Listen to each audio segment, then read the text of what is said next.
नमस्कार बच्चों। विषय हिंदी कक्षा 9वीं के लिए देखो, हमने पिछला जो वीडियो है उसमें हमने कह कबीरा है इस कविता का परिशोधन शुरू किया था। परिशोधन यानी कि क्या है, रिवीजन शुरू की थी। उसमें हमने जो गिरधर जी द्वारा रचित जो दो कुंडलियां है उसका अर्थ देखा हुआ था। उसके साथ साथ उसके ऊपर किस हिसाब से सवाल आ सकते हैं, किस हिसाब से लिखना चाहिए, इसकी भी चर्चा पिछला जो वीडियो है उसमें हमने बड़े अच्छे तरीके से की हुई थी कि दो कुंडलियों का अर्थ, उसके साथ साथ उसके ऊपर किस हिसाब से सवाल आ सकते हैं, संदर्भ किस हिसाब से लिखना चाहिए, इसकी बड़ी अच्छी तरीके से जानकारी हमने ली हुई थी। अब जो आज हम वीडियो बना रहे हैं उसमें हम आगे की जो कुंडलियां है उसके ऊपर किस हिसाब से सवाल आ सकते हैं, किस हिसाब से लिखना चाहिए, क्या क्या करना चाहिए, इसकी चर्चा आज हम इस वीडियो में करने वाले हैं। तो चलो हम देखते हैं कि इसके ऊपर किस हिसाब से सवाल आ सकते हैं, किस हिसाब से लिखना है। देखो बच्चों, इससे पहले जो वीडियो है उसमें हमने किस हिसाब से सवाल आ सकते हैं, किस हिसाब से संदर्भ लिखना चाहिए, इसकी चर्चा की हुई है। यानी कि पहली जो दो कुंडलियां है उसके ऊपर किस हिसाब से सवाल आ सकते हैं, इसकी जानकारी बड़े अच्छी तरीके से ली हुई है। और इसके ऊपर किस हिसाब से सवाल आ सकते हैं, क्या आ सकते हैं, किस हिसाब से लिखना है, इसकी भी चर्चा हुई है। और मैंने गृह कार्य के तौर पर यह भी बता दिया गया था, जो कुछ सवाल पूछे गए हैं वह आप अपनी कॉपी में लिखिए। मेरा मानना है कि मैंने जो बताया हुआ है वो आपने किया हुआ होगा। आपने जो मैंने बता दिया था गृह कार्य वो पूरा किया हुआ होगा। तो चलो अब हम आगे देखते हैं आगे की कुंडलियों में किस हिसाब से सवाल आ सकते हैं और किस हिसाब से हमें वह लिखनी है। तो आगे की दो कुंडलियां कौन कौन सी है, देखो देखो आपके सामने दिखाई दे रहा है। झूठा मीठे वचन कही ऋण उधार ले जाए, लेत परम सुख उपजे लेके दियो न जाए, लेके दियो न जाए ऊंच अरु नीच बतावे, ऋण उधार की रीति मांगते मारन धावे, कह गिरिधर कविराय जानी रहे मन में रूठा, बहुत दिन हो जाए कहे कहे तेरो कागज झूठा।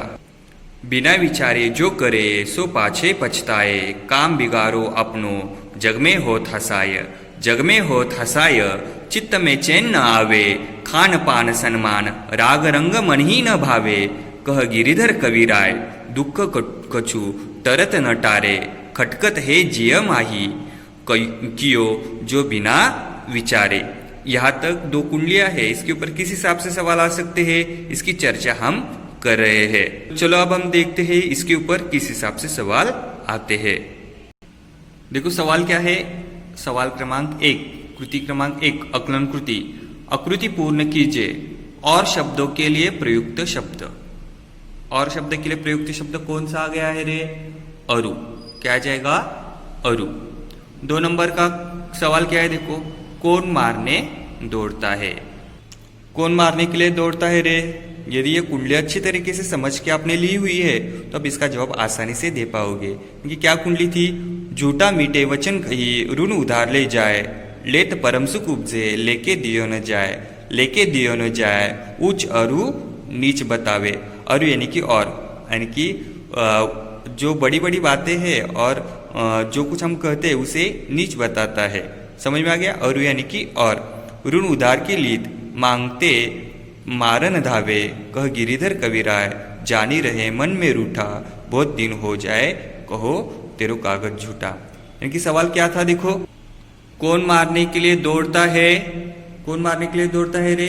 ऋण उधार लेने वाले मारने के लिए दौड़ते हैं।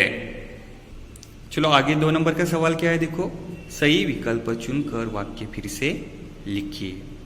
तो एक जो है उसमें क्या सवाल पूछा गया, देखो, बिना विचारे काम करने पर। जब हम बिना विचार किए काम करते हैं तो क्या होता है, देखो पर्याय दिए हुए हैं। हंसना पड़ता है, चित्त को चैन नहीं आता, खाना अच्छा लगता है। यदि बिना विचार काम करते हैं तो क्या हो जाएगा? हंसना पड़ता है क्या रे? यदि काम बिगड़ जाता है तो हम हंसेंगे नहीं, ये भी नहीं आ जाएगा। खाना अच्छा लगता है, काम यदि हमारा खराब हो गया तो अच्छा लगता है क्या रे खाना? ये भी नहीं आ जाएगा। तो जवाब के तौर पर क्या आ जाएगा? चित्त को चैन नहीं आता, यानी कि मन को चैन नहीं मिलता। तो जवाब के तौर पर क्या आ जाएगा? चित्त को चैन नहीं आता। बिना विचारे काम करने पर चित्त को चैन नहीं आता। इस हिसाब से जवाब लिखना है और जो जवाब दिया है उसके नीचे रेखा खींचनी है। 2 नंबर का क्या है देखो, झूठा व्यक्ति धन वापस मांगने पर। झूठा व्यक्ति धन वापस मांगने पर यानी कि झूठे व्यक्ति जो होते हैं उनके पास हम धन मांगने के लिए जाते हैं तो वो क्या करते हैं रे, पर्याय दिए गए हैं, हंसता रहता है, पैसा लौटा देता है, मन में रूठा रहता है। ये झूठे व्यक्तियों को हम पैसे मांगने के लिए जाता है तो उस वक्त उन्हें बेहद मन को बुरा लगता है या तुरंत ही हमें पैसे वापस देते हैं क्या रे, नहीं देते, यानी कि ये जवाब नहीं आ जाएगा। वो जब हम पैसे मांगने के लिए जाते हैं तो हंसते हुए नजर आते हैं क्या रे, नहीं, यह भी नहीं आ जाएगा। तो जवाब के तौर पर क्या आ जाएगा, मन में रूठा रहता है। क्योंकि झूठे व्यक्तियों को हम धन वापस मांगने के लिए जाते हैं तो वह मन से क्या रहता है, रूठा रहता है, यानी कि नाराज रहता है। तो जवाब के तौर पर यह आ जाएगा, मन में रूठा रहता है। तो यह लिखना है यहाँ पर और उसके नीचे रेखा खींचनी है। आगे का सवाल क्या है देखो, कृति क्रमांक 2 आकलन कृति। आकृति पूर्ण कीजिए। बिना सोचे काम करने के परिणाम, यानी कि बिना सोच विचार किए हुए यदि हम काम करते तो क्या हो जाएगा, काम बिगड़ जाता है।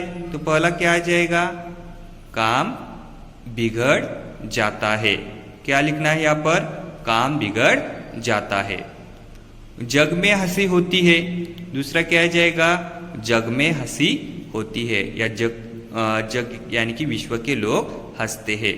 तीसरा क्या आ जाएगा, किसी भी काम में मन नहीं लगता। तीसरा क्या आ जाएगा, किसी भी काम में मन नहीं लगता। और चौथा आ जाएगा, पछताना पड़ता है। समझ में आ गया। 1 में क्या लिखना है, काम बिगड़ जाता है। 2 में क्या लिखना है, जग में हंसी हो जाती है। 3 में क्या लिखना है, किसी भी काम में मन नहीं लगता। 4 में क्या लिखना है, पछताना पड़ता है। 2 नंबर सवाल क्या है देखो, कवि के मतानुसार मनुष्य की विचारधारा स्पष्ट कीजिए। यानी कि मनुष्य की विचारधारा कैसी होती है देखो, ऋण लेते समय मनुष्य क्या करता है, मीठे मीठी बातें करता है। क्या लिखना है यहाँ पर, मीठी मीठी बातें करता है और क्या करता है, झूठ बोलता है। मीठी मीठी बातें करता है और क्या करता है, झूठ बोलता है। दूसरा क्या है देखो, ऋण लौटाते समय क्या करता है रे, हमारे ऊपर मारने के लिए दौड़ता है। और कभी कभार क्या कहता है, तुम्हारे कागज ही पूरे के पूरे झूठे हैं। तो यहाँ पर लिखना क्या है, मारने के लिए दौड़ता है, तुम्हारे कागज झूठे हैं ऐसा बता देता है। आगे देखते हैं किस हिसाब से सवाल है। कृति क्रमांक 3 भावार्थ। उपर्युक्त कुंडलियों का भावार्थ लिखिए। यानी कि इस कुंडली का भावार्थ लिखना है हमें पहले। झूठा मीठे वचन कही, यहाँ से लेकर कहे तेरो कागज झूठा। तो आप इस हिसाब से संदर्भ जो मैंने बता दिया है उस हिसाब से आपको लिखना है। यानी कि हिंदी साहित्य के प्रसिद्ध कवि गिरधर जी द्वारा लिखित क कविराय, इस कविता में से प्रस्तुत पंक्तियां है। इस कविता में या इस पंक्तियों में झूठे वचन देकर ऋण उधार लेने वाले लोगों के बारे में कवि ने जानकारी दी हुई है। और उसके बाद इसका भावार्थ आ जाएगा। इनकी झूठे व्यक्ति ऋण उधार लेते वक्त मीठी मीठी बातें करते हैं और उधार लेते हैं, उस वक्त उन्हें बेहद खुशी होती है। लेकिन जब आप उनके पास मांगने के लिए जाओगे तो बड़ी बड़ी बातें कर कर और बहुत सारी बातें सुनाकर हमें वह चुप बिठाते हैं। और यही ऋण उधार लेने वाले लोगों का व्यवहार होता है। अब उनके पास मांगने के लिए जाओगे तो वही व्यक्ति जो है हमारे लिए मारने के लिए वह दौड़ते हैं, हमारे ऊपर मारने के लिए दौड़ते हैं।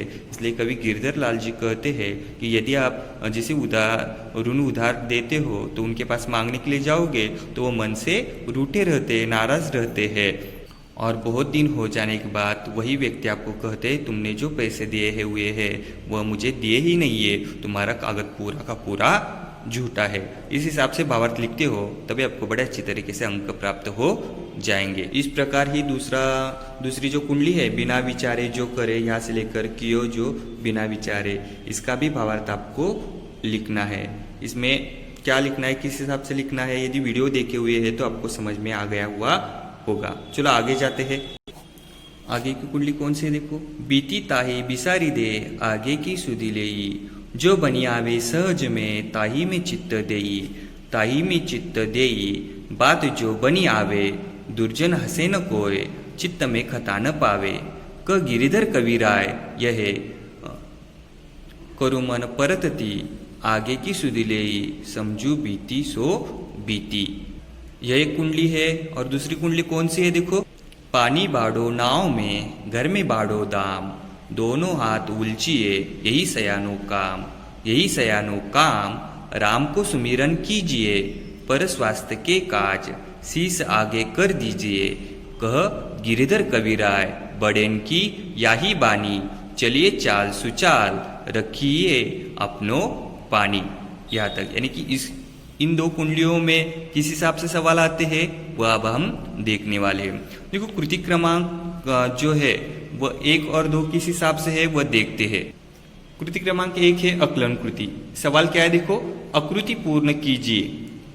1 में कवि के अनुसार बीती बातों को हमें क्या करना चाहिए, भुलाकर आगे के बारे में सोचना चाहिए। तो यहाँ पर जवाब के तौर पर क्या आ जाएगा, बीती बातों को भुलाकर आगे के बारे में सोचना चाहिए।